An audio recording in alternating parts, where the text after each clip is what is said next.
किसी राज्य में एक बहुत ही बलवान राजा का राज चलता था। उसकी रानी भी बहुत सुंदर और समझदार थी। राजा रानी को एक पुत्र था। दोनों में अपने पुत्र के पालन पोषण से लेकर उसकी शिक्षा दीक्षा में किसी तरह की कोई कमी नहीं होने दी थी। राजू कुमार भी बहुत सुंदर था।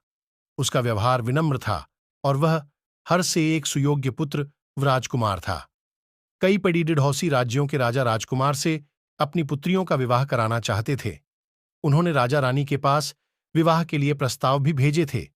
वहीं राजा रानी चाहते थे कि उनके राजकुमार का विवाह किसी सुंदर, समझदार और संवेदनशील जैसी राजकुमारी से ही हो, जो हर तरह से उनके पुत्र के लिए योग्य हो। राजा ने अपने राजकुमार को उन राज्यों में भेजा जहां से उसके लिए विवाह के प्रस्ताव आए थे।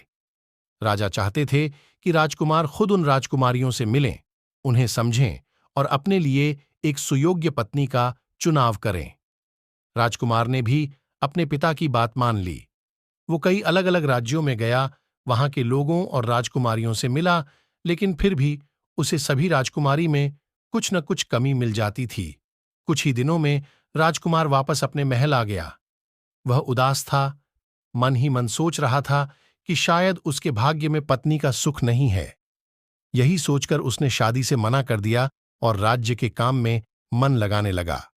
एक शाम बहुत तेज बारिश हो रही थी। तभी राजमहल के दरवाजे पर एक लड़की आई। उसके कपड़े बारिश की वजह से भीग गए थे, उसके बाल बिखरे हुए थे, वह पूरी तरह से अस्त व्यस्त नजर आ रही थी। उसने दरवाजे पर खड़े सैनिकों को बताया कि वह एक पड़ोसी राज्य की राजकुमारी है, जो बारिश की वजह से यहां पर फंस गई है। ऐसे मौसम में वह अपने अपने महल नहीं जा सकती है, इसलिए वह यहां पर शरण लेने के लिए आई हुई है। लेकिन उस लड़की की हालत देखकर उन्हें यकीन नहीं हो रहा था कि वह कोई राजकुमारी है।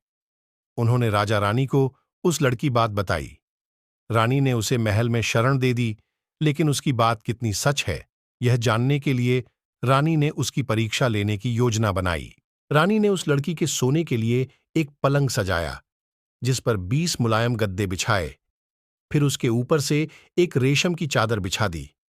रानी ने बड़ी ही चतुराई से उस रेशमी चादर और 20 गद्दों के नीचे एक मटर का दाना भी रख दिया और फिर उसी बिस्तर पर लड़की को सोने के लिए कहा। अगले दिन जैसे ही वह लड़की अपने सोने के कमरे से बाहर आई, तो रानी ने बड़ी ही बेसब्री से उससे पूछा कि उसे रात में नींद कैसी आई। इस पर उस लड़की ने कहा वह पूरी रात नहीं सो पाई, उसे उसके बिस्तर पर कुछ चुभ रहा था। यह सुनकर रानी को यकीन हो गया कि वह लड़की सच कह रही है, वह कोई राजकुमारी है। तभी उसे 20 गद्दों के नीचे रखा एक मटर का दाना भी चुभ रहा था और वह बहुत ही संवेदनशील राजकुमारी भी है। रानी ने उसी वक्त उस राजकुमारी से अपने राजकुमार के विवाह का निर्णय कर लिया। राजा रानी खुद उस राजकुमारी को उसके राज्य में छोड़ ड गए और वहां पर जाकर उन्होंने उसके राजपिता से शादी का प्रस्ताव भी रखा। उस राजकुमारी व उसके पिता ने उसे स्वीकार कर लिया और राजकुमार और राजकुमारी का विवाह करवा दिया गया।